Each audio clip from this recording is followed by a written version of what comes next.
Christ's kingdom of peace and culmination of creation, song of praise and new harmony of creation. Revelations of Jesus Christ from 1884 to 1950.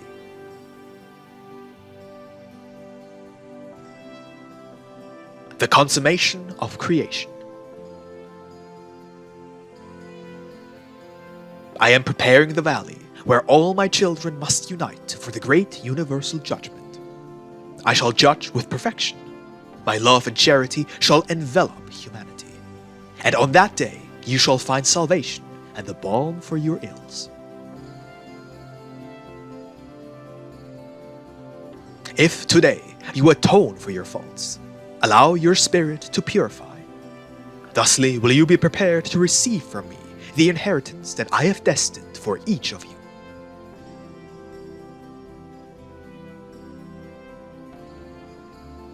My love will unite all men and all the worlds.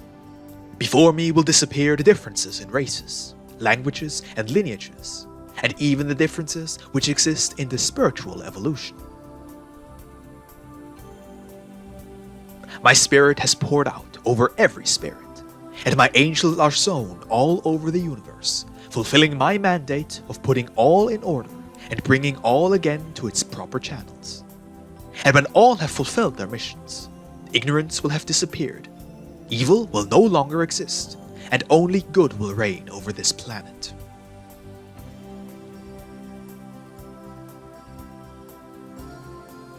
All of the worlds in which my children are perfecting themselves are like an infinite garden. Today, you are tender bushes, but I promise you that the crystalline waters of my teachings will not be lacking, and with its watering, you shall continue growing in wisdom and love, until one day in eternity, when the trees are crowned with fully mature fruit, the divine gardener shall revel in his work, tasting the fruits of his own love.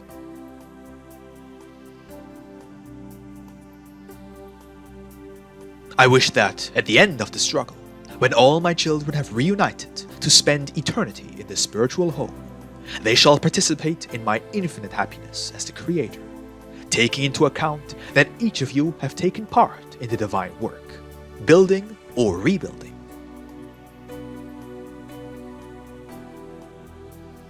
Only in the spiritual will you discover that of all that I have created since the beginning, nothing has been lost. That in me all lives again, all grows and is renewed.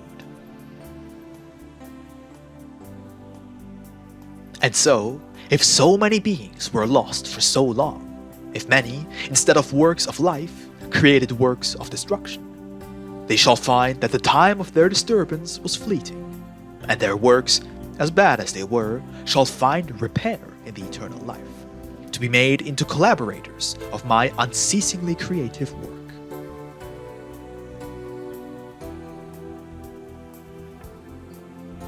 What are a few centuries of sin and darkness, such as humanity has had on Earth, if you compare them to eternity, with the endless time of evolution and peace? You have parted from me by means of your free will, and you shall return, induced by the conscience.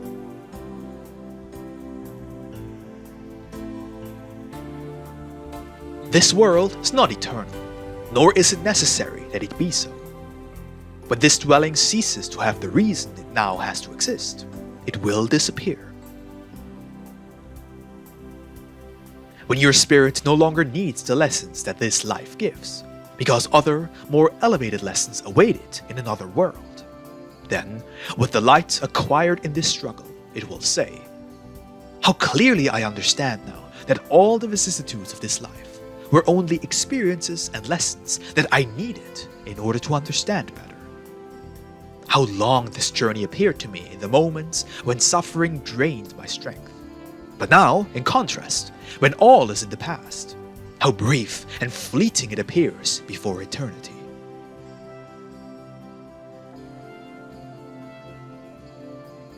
I have received tribute from all creation, from the greatest of heavenly bodies to the beings least perceptible to your gaze.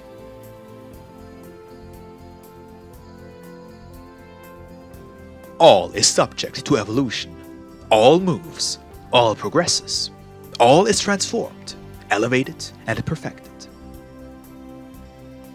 When it has reached the peak of perfection, my spiritual smile, like an infinite aurora, shall be in all the universe, from which all stains, all misery, all pain, and all imperfection will have passed.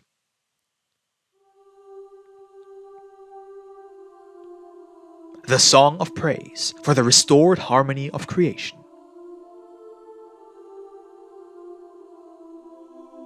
In my spirit there is a hymn whose notes none have heard.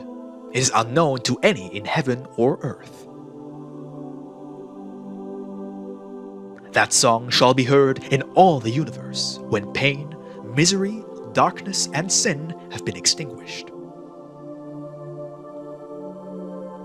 Those divine notes shall find echo in all spirits, joining the Father and the children in that song of harmony and happiness.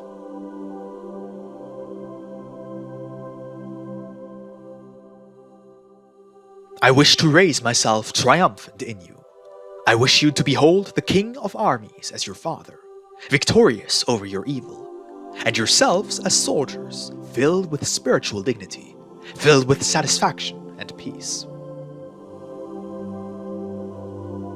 Then shall you hear the hymn of universal harmony in the greatest of victories, the triumph that must come, but of which neither your Father nor you shall be offended to be a conqueror through your love.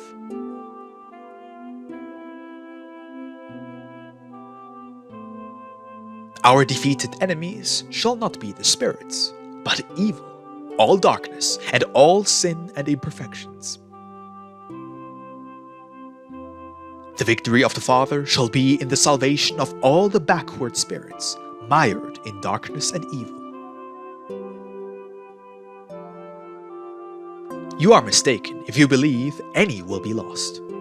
I would cease to be God if even one spirit did not find salvation. All those whom you call demons are also spirits who sprang from the Father, and if today they are in confusion, they too shall find salvation. When shall the true light be in them? When you, united to the legions of the spirits of the light, combat their ignorance and sin with your prayer and with your works of love and charity. The perfect happiness for both you and the Father will be the great day of the Lord. The universal feast shall be when all of you sup at his table on the bread of eternal life. Have I not told you that you are the heirs to my glory? You need only to earn merit for it to be yours to enjoy. All that I have created has not been for me, but for my children. I only long for your enjoyment and your eternal happiness.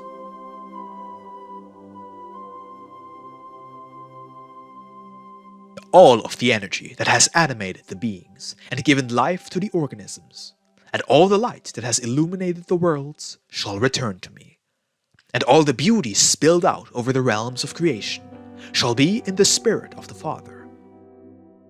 And once within me again, that life shall be transformed into a spiritual essence that will be poured out once more over the spiritual beings, the children of the Lord, for you shall never be disinherited of the gifts I have given you.